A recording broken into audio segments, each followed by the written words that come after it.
Welcome to Mastering Life's Adventures, an educational podcast about tapping into your true self, the soul, your soul, the substance of your life, to discover what life's ups and downs are really about, and how to have a greater sense of purpose, peace, joy, and fulfillment. I am Dr. Judith Holder, your host, coach, psychologist, fellow seeker who enjoys diving into the connections between spirituality, psychology, wellness, and your everyday life's adventures. All preparing and polishing you like the facets of a magnificent diamond to be your best self. If you're craving more from your life, you are in the right place. Come, let's journey together and transforming what you know into who you really are. Mastering Life's Adventures begins now. Hi, I'm back with Alastair Henry, and we're talking about a slightly different topic, but similar vein. Our topic we're going to be talking about today is the path to true happiness, with the underscore, true happiness, and what that really means and what that really looks like. And I usually give the analogy sometimes that we have three ways in which we can move through life. We can move through life on a skateboard, and to slow things down and observe and look at things and not fall off that skateboard and enjoy the experience that we're moving through. Or we can be like a cork in water, that we can just float and experience the here and now and be mindfulness, as we talked about in part one.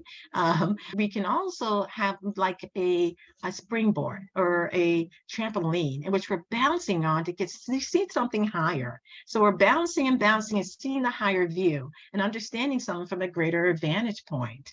And sometimes our life experiences are moving us to all three or just one or two of them. I'm here to talk with Alastair about this whole notion. In order for us to move towards this point of happiness, we need to know what that even means. So, Alastair, why don't you talk a little bit about, again, who you are? Yeah, I'm an author, I'm an adventurist, and I'm a double lung transplant recipient. And one of the advantages of being old is you can reflect.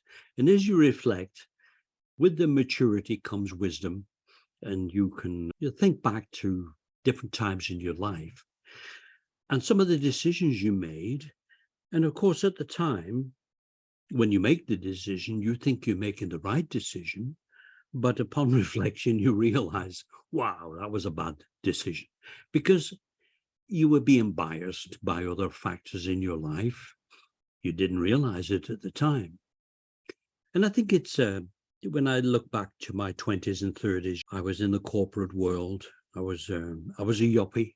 I was working very hard, progressing, succeeding. It was all about being ambitious and progressing. But I look at it and I think, okay, but I wasn't happy.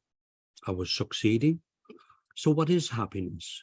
Well, for me, it's being content, feeling fulfilled, being able to sleep at night soundly like a baby. That's happiness. But it took me a long time to get to that point. It took a lot of journeys, ups and downs to get there. But little by little, I see that was my journey. But it was many chapters in life. I'm an author, and I see life as a book with different chapters. And you walk your way through the book, and one chapter leads to the next, to the next, to the next. It's progressive. Mm-hmm. And that's the evolution of the soul. Mm-hmm. That's exactly. Another way of doing it, or the spirit. Mm-hmm. Exactly. That's what I was thinking about when you're talking about chapter to chapter. Each experience in life is maybe a new chapter. That's what the soul likes too. The evolution of the progression of the soul is also on the crest of what is true happiness, because we think it is in the materialistic world only of success or achieving something. And that's what we've been conditioned into. But there's a whole new world, which you discovered when we talked about in part one, in Canada, in a remote area, about mindfulness, being fully present, having time to reflect, having time to be able to look at how you're growing and evolving. And you went into a community from one community of the corporate world, which is fast-paced, just get the dollar, let's keep it moving forward, looking at how we need to structure things, to a whole new world saying, that don't work here. Mm. And that'll work here. And then you went from, the remote area in Canada, and then you went to Bangladesh, and then, you had these other adventures to continue to evolve your soul evolution of awareness and sensitivity of the givingness, the serving, of the Yeah. helping is where I find some measures of happiness. Hmm. And I think when you give, you get it back. It's weird. I mean, the Hindus believe in karma, and I have sort of Buddhist beliefs about Mhm. things, about accepting things. And yeah, I think there's a lot more that we don't know. I mean, we're only human beings, but every once in a while, I sense the universe is sending me something that I don't quite understand, but it's there. When I came back from Bangladesh, I volunteered in London, and it was the Northwest London Resource Centre was looking for a volunteer to work on their board. And the executive director there was a lady called Candice Whitlock. This is how I met Candice. Our paths crossed. Candice liked what I was doing with my life. She'd already resigned. She was Mhm. going to set off. So the two of us went off together. That was 12 years ago. She sold a house, sold everything, and just set off. She was a free spirit, just like me. Mhm. And I think to myself, how many women might I have met that wouldn't have been on that wavelength? And yet, for some reason, I met Candice and she was on the same wavelength. We both found what we were looking for, and it worked out right from day one. Mhm. Wonderful. Mhm. Candice went to Jamaica, Kingston, Jamaica with me for a year. And then we went out to Georgetown, Guyana for a year. And then in between assignments, of course, we came home. I moved in with my daughter because I had a bedroom in the basement, and Candice moved in with her daughters. But we got talking and saying, this isn't fair. We keep imposing on our children. It's like, well, how long are you going to be home, Dad? I said, well, I don't know, till the next assignment. So we decided to go backpacking as if we were in our 20s. We were in our late 60s. Mhm. So we just went off to Central America for 4 months. For 4 months, we Wow. just went off. Yeah, we went through Panama, Costa Rica, Nicaragua.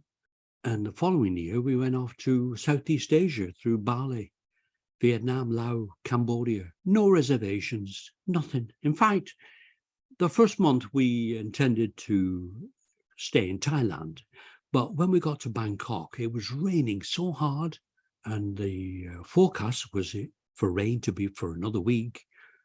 We just went back to the airport and got a little plane to Bali, to Denpasar in Bali. So we spent the first month in Bali. Out of all of that, it just flowed beautifully. We never had a problem with finding accommodation or finding food or anything. Mhm. But I know most travelers got to have everything lined up. But that's the fear in this. If I don't do this, bad things are going to happen. And they're not. They're not. Yeah. Yeah. And it's also, you're talking a degree of trust in the universe. You trust the universe Oh, that things will absolutely. work themselves out. And I think that sometimes that's what we need to get more back to is if you're faith-based or you have a Buddhist or Christian or whatever tradition, that if you believe that things will work themselves out and you keep yourself in alignment with the good and doing the best that you can in a situation, then most things do usually work themselves out. Even the bad things that seem to happen to us, there is a silver lining, even in the bad things. If we can be able to kind of garner it and gather it and learn from it, because all experiences are trying to help us to continue to grow and advance in our awareness about ourselves and about those that are around us as well. Absolutely. And, when I went to Bangladesh, I didn't realize, but I had to learn to speak Bangla. It's like, God, you got to be joking. I'm 62. I can't learn a foreign language. I took lessons and I learned enough to get by. Amazing what you can do that you think you can't. You just do it. Just like Nike says, just do it. And that is so true. It really is so true. We are our own worst enemy Yes. most of the time because we're conditioned to not have the confidence. And the other part of us says, well, no, I got to take some lessons here. I got to go to night school to. No, just do it. Get to something for dummies and just read the book and teach yourself. Yeah, it's kind of taking on for those individuals who tend to be a little bit more cautious about how they want to live life, is that sometimes we need to just put our foot out there and just take the step and move forward on faith and knowing that we're doing the best we can and also be open to trying something new because that opens a new door to us that we wouldn't have had otherwise. We did it. We found that, hey, I actually like this. I'm learning new. Otherwise, we keep a closed mindset and it keeps us trapped. And our soul doesn't want to be trapped, actually. Our soul does not want to be put in the box and just say, this is all you're going to do. These four walls is it. And as our soul says, no, that doesn't, you can put me in that box. I'm not going to be happy and I'm going to be restless. And I'm also going to be sometimes we get into negativity. And we're thinking, where's this negativity coming from? It's because you're not being attuned to your inner self. And our inner self is saying, I need more. I want more. Please listen to me. Please see me. And please help me. And if you trust in the universe or whatever, it sends you these things. And when we came back, we said, well, now we were in our about 70. We were so our late 60s. And we just thought, no, we can't do this volunteering anymore. It's just too hard. And we don't want to anyway. It's like been there, done it. So what we were doing was writing, actually, at the time. As I said, I wrote that book, Awakening in the Northwest Territories. And when I wrote that book, I called it White Man on the Land. And it was about a man who went to Lutzow for 2 years and then he left. And people said, love the book, love the story, but it causes the reader to say, well, we need to know more about this man that went into Lutzow. And what did he do afterwards?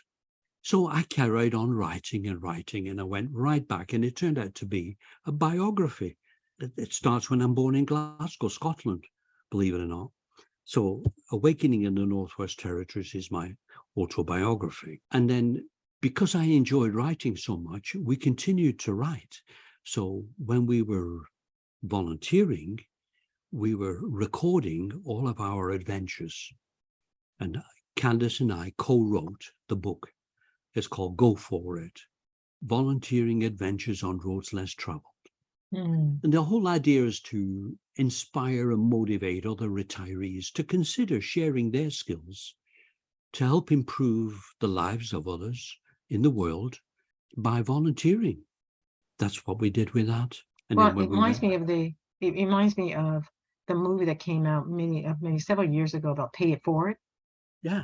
Oh, yeah, absolutely.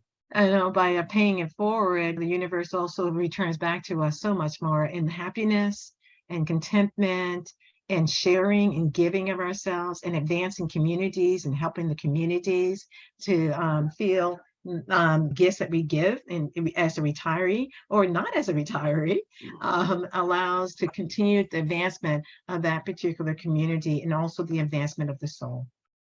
And when we went budget backpacking, we wrote every morning and then just had fun in the afternoon. But we realized, that the rest of the world is cheap compared to North America. It really is. And most of the places we stayed at, we paid $10, $15 a night. And we thought we can have a wonderful exotic holiday and you don't have to spend a lot of money. So we did it on a budget. And the book we wrote was called Budget Backpacking for Boomers. And it's how to do it. So we showed everybody where we went. So everywhere where we went, at the back of the book is listed the hotel, how much we paid, how little we paid, and everything, and all the wonderful adventures we had.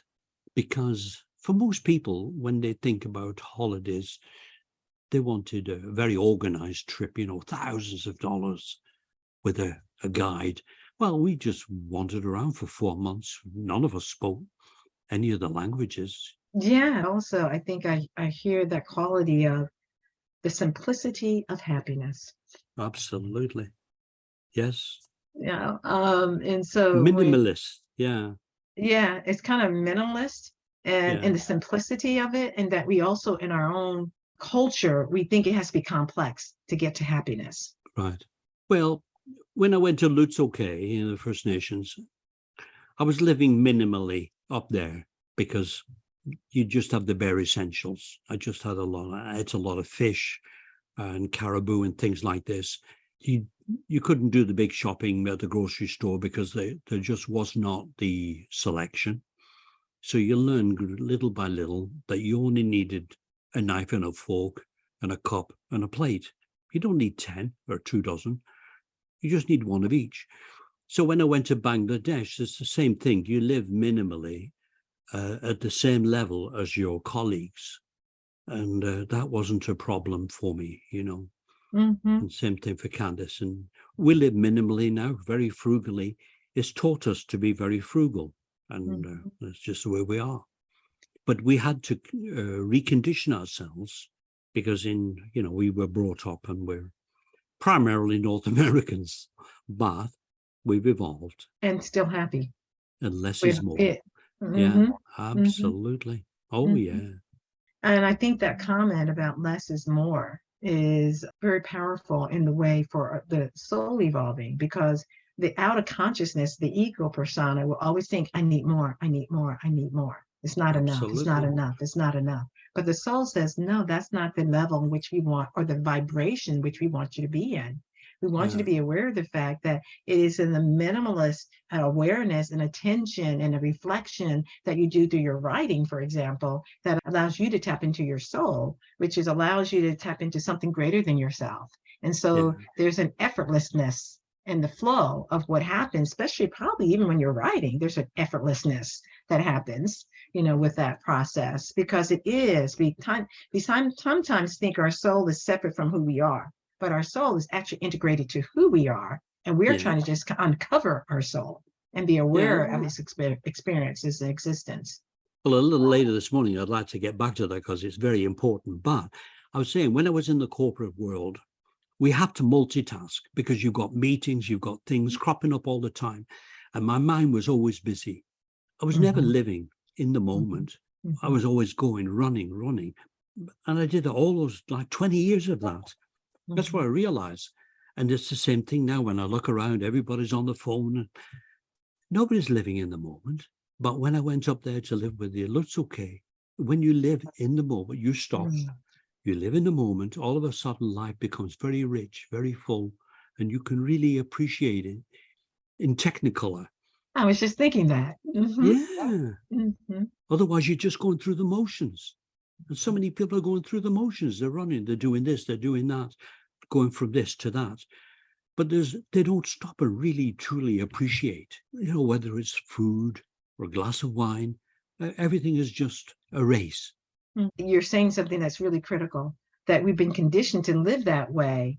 And the more that we live that way as a race that's going on, the further we get away from our soul and the soul sense of who we really are, and get into anchoring into that soul sense, because that's where the richness of our happiness is, that we will uncover and feel as if we're anchored in something more than ourselves, than this next event that's coming up or this next situation we need to deal with. And that's an entirely different world. Not to say that these outer things we don't need to attend to, but we also have to attend to the awareness that if we want to have a greater sense of fulfillment and happiness and contentment and compassion and care, is anchoring into that soul essence, that substance, the substance of our life. Absolutely. And Judith, I had a rude awakening when I went to Bangladesh. One of the poorest nations on earth. And then it dawned on me, how can these people be happy? They have nothing. And yet they were whistling. Everybody was laughing. And I thought, how can you do that? You've got nothing. And that's when I realized happiness is a state of mind. It's not what you have. It's not your bank account, I had all of this stuff when I was up after I retired, but I wasn't as happy as these people who had nothing.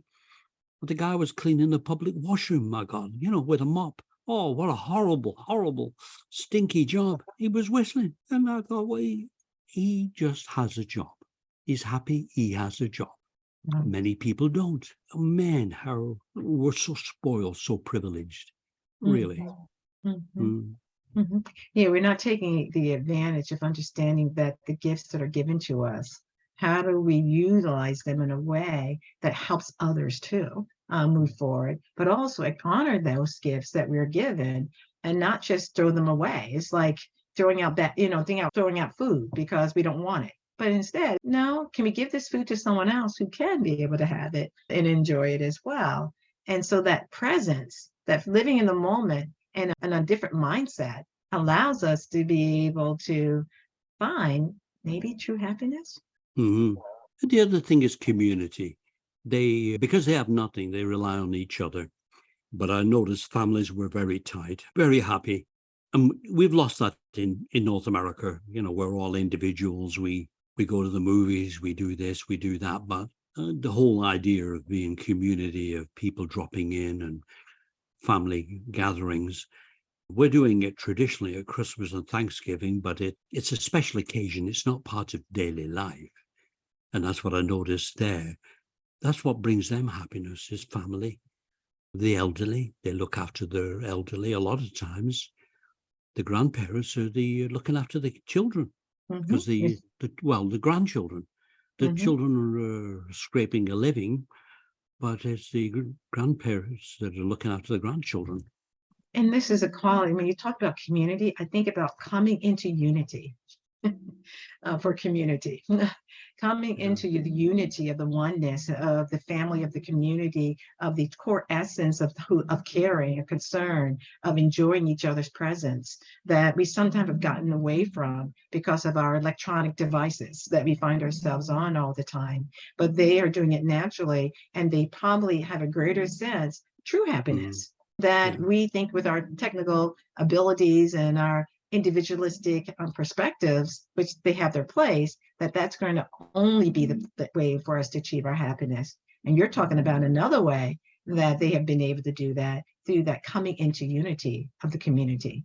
Well, I know there was some talk. I read some studies about the happiness index, and it turned out, I think it was Nepal was the happiest country in the world. They don't have any television or anything. So That's this probably is the what makes them thing. happy. Yeah. And the other thing, Judith, really, at the end of the day, every single person on this earth wants the same thing: to be happy. That's it. To be happy. Other things are important, but not as important as being happy. I I think think about a lot of very successful, I'd say rich people that I know. Man, I would say they're not happy. They're just, mm, they're not happy. They're not nice people. mhm, You mhm, know? mhm. They're rich and they're condescending and whatever and discriminatory, but they're not as happy as that guy cleaning the public washroom in Dhaka. Right. And it's as if that person is cleaning the washroom is the person who's being fully present, as you mentioned earlier. Is the person who is living in the now and enjoying what they're doing because they're aware of the fact they got a job. And that can be happy. Whereas we kind of move into this notion in search of, we're always in search of something, in search of more, more, more, more. And what we actually need to be is think about happiness and think about joyfulness. Because part of what sometimes people get in thinking about happiness is the end and be all. And it has true happiness has joyfulness with it. And that joy of the spirit, the joy of it's the motor of life that allows us to be able to giggle and to laugh and to find humor in things that maybe were serious and that we end up finding I can find some humor in this. And so the joy factor, I think, is a contributor to this happiness factor. What are your thoughts? Yeah, I agree. For us, joy, it's when we can share and we see the smiles and we can impact somebody else's life, either by inspiring or motivating them or giving them something. When we stopped volunteering and backpacking, we decided the universe sent us this idea. Well, why don't you put your all the photos you've got and your stories together into a 1 hour audio visual presentation? Go to long-term homes, retirement residences, community centers, and that's what we did. So we did that for 5 years. So Mm-hmm. everybody enjoyed the stories and the photos and whatever. So it was a way of us sharing our adventure and them living through our stories and pictures and being entertained. Mm-hmm. And it brought Mm-hmm. back a lot of memories. People would say, wow, yeah, I went to Thailand when I was 20, and then they start reminiscing and recalling. So we did that for 5 years. I only stopped actually when I got sick, because I was diagnosed with idiopathic pulmonary fibrosis. Hmm. Did I tell you about that? I think the listeners have not heard about that. And I think the seekers would probably be interested in hearing that experience and how it tied into, the core that we're talking about Oh, happiness and joy. absolutely. Hmm. Yeah. Well, it was about December 2019. I was having trouble breathing. Now, I'd been a pack-a-day smoker for 50 years, and I was convinced I had lung cancer, and I'd been addicted, never could kick the habit. And I resolved myself to saying, okay, well, you'll go out, you'll get lung cancer just the same as your mother and your brother. That's how they Hmm. died. They were heavy smokers. Hmm. So it was no surprise in December 2019, I was 75 and I couldn't breathe. I was like breathing, sucking through a straw. Hmm.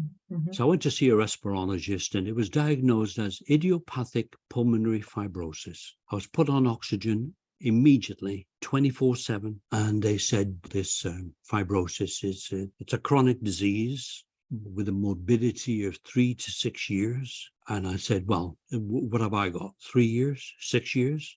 And they said, well, unfortunately, in your case, your fibrosis is quite advanced. So you're looking at 18 months. Hmm. 18 months. So that gave me a best before date of about June 2020. But with my Buddhist philosophy, I thought we're all going to die and we all have a best before date. I just know what mine is now. I mean, some people are going to die before me. They just don't know it yet. So in Hmm. a way, I felt fortunate. I thought, okay, I've got 18 months now to do what I got to do. And what I wanted to do was to go back to England, say goodbye to my sister, friends, family, everybody. So I went back to England with my wife, my 3 children, 3 grandchildren, so 8 of us. We went to Manchester for a week and they came in from France. So it was about 25 of us there, big, lovely dinner one Saturday afternoon and out in the country at a pub. That was wonderful. And then we went down to Guernsey for a week because my relatives are from the Channel Islands and we had that. So I came back and now it's getting towards December 2019. And I've gone from 3 litres a minute to 5 to 8 litres, 12 minutes. So I realize I'm progressing, probably got 6 months left. So I'm going through this last Christmas, last Thanksgiving, last birthday, last everything. I'm accepting it all because my Buddhist philosophy is to unconditionally accept what is. But my children weren't Buddhists. They didn't accept it. And they said, Hmm. Dad, how about a lung transplant? And I said, no way. Not at my age. They don't do organ transplants at my age. They said, well, look into it. So to please them, I did. But to my surprise, I found that, anyway, I went on the wait list in June 2020 and September 2020, I had a double lung transplant. That's 3 years ago. Amazing. Congratulations. Yeah.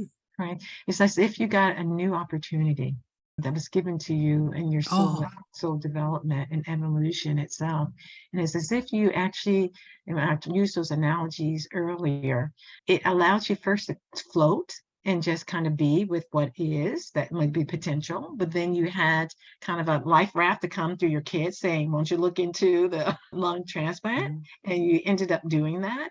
And so it allows you now to be more purposeful. And that's the springboard, looking at the higher. So what is the higher thing I can do with my time that I do and the grace that's given me with more time, planet Earth? I, I began writing a book in 2016, an important book, but I stopped writing in 2019 because what's the point? Anyway, I carried on writing. So I was able to finish my book, publish it on Amazon, and now it exists. I brought it into existence. Mhm, And people are enjoying it because it's got some important lessons in there. It's mhm, a historical fiction romance novel, and I narrated it. Unbelievable, eh? I mhm, narrated it. 2 years, there's about twin boys, identical twin boys, born to an unwed mother at a time when such a thing was a disgrace. It was 1920 in Lancashire, England. So the church came in and took one of the children and put him in an orphanage. Anyway, it's a big story. The boy actually ends up coming to Canada. Canada had this program. Over 100,000 children under the age of 13 were shipped to Canada as home children. They were orphans, and they were shipped because Canada had a labor shortage. It needed domestics to work in the big houses as caregivers and cooks and cleaners. And the farmers needed workers for the harvest and whatever. And at the time, England, all of these guys, all these boys and girls were in orphanages in England, but people were complaining about the cost. It was costing the government to feed and clothe these kids. So they put it together, this package, to ship these kids to Australia, New Zealand, and Canada. So one of the twins he becomes a home child. But we didn't teach this in our schools. There's a lot of things about the colonialism in Canada that was never taught in the schools. We never taught about the Indian residential schools or the Chinese head tax and the home children. So this is to create a greater awareness, because these kids that came over, they were huge part of the development of Canada. We owe them a huge debt of gratitude. But here's the other thing, Judith, that people don't realize. I'm breathing through somebody else's lungs. These lungs will never be mine. They're a different DNA. And I'm taking all sorts of medications for life to stop my body from rejecting these lungs. So you wonder, where does the soul, the spirit live in the body? Is it in the heart, the brain, or is it in the DNA? And the weird thing, every once in a while, I sense this other person. I can feel their spirit.